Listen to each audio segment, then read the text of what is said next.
Hi hello 3S ഫാമിലിയിലെ പുതിയൊരു വീഡിയോയിലേക്ക് സ്വാഗതം. ഇന്ന് ഞാൻ വന്നിരിക്കുന്നത് വളരെ ഹെൽത്തി ആയിട്ടുള്ള ഒരു പപ്പായ ഷേക്കുമായിട്ടാണ്. കുട്ടികൾക്കും ഗസ്റ്റൊക്കെ വന്നാൽ നമുക്ക് വീട്ടിൽ പെട്ടെന്ന് ഉണ്ടാക്കി കൊടുക്കാൻ പറ്റുന്ന ഒരു ഐറ്റാണ്. കപ്പക്ക എന്നാണ് നമ്മുടെ നാട്ടില് പപ്പായൊക്കെ പറയല്. അപ്പൊ നമുക്ക് വീഡിയോയിലേക്ക് കിടക്കാം. പപ്പായ ഷേക്കിന് വേണ്ട ഇൻഗ്രീഡിയൻസ് എന്തൊക്കെയാണെന്ന് നോക്കാം.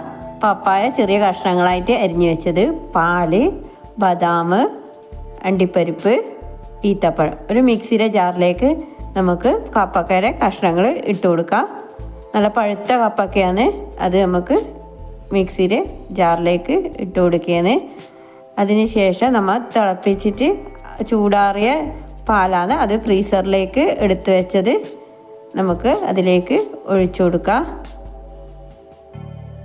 നല്ല തണുത്ത പാലാണ്, അതും കൂടി ഇട്ട് കൊടുത്തതിന് ശേഷം നമ്മൾ മധുരം ഷുഗറൊന്നും ആഡ് ചെയ്യുന്നില്ല. നമ്മൾ ഈത്തപ്പഴം കുതിർത്ത് വെച്ചതാണ് മധുരത്തിന് വേണ്ടിയിട്ട് ഇടുന്നത്.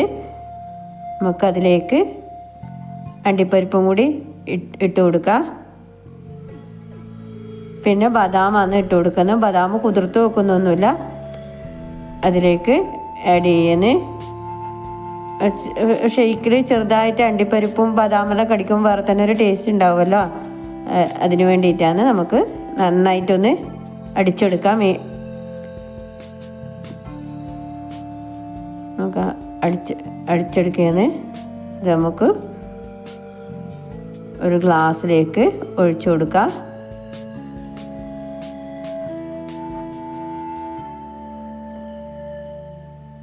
അപ്പോൾ നമ്മുടെ ഹെൽത്തി ആയിട്ടുള്ള പപ്പായ ഷേക്ക് റെഡി ആയിട്ടുണ്ട്.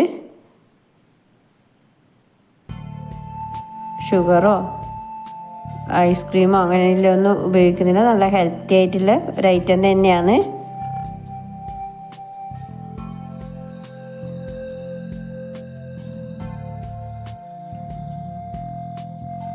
നമ്മുടെ ഹെൽത്തി ആയിട്ടുള്ള പപ്പായ ഷേക്ക് റെഡി ആയിട്ടുണ്ട്. കുട്ടികൾക്കും വലിയവർക്കും എല്ലാം കഴിക്കാൻ പറ്റുന്ന നല്ലൊരു ഐറ്റാണ്. വീഡിയോസ് എല്ലാം ഇഷ്ടപ്പെടുകയാണെങ്കിൽ ലൈക്ക് ചെയ്യാനും കമന്റ് ചെയ്യാനും സബ്സ്ക്രൈബ് ചെയ്യാനും മറക്കരുത്. അടുത്ത വീഡിയോ ആയിട്ട് കാണുമ്പോൾ ബൈ.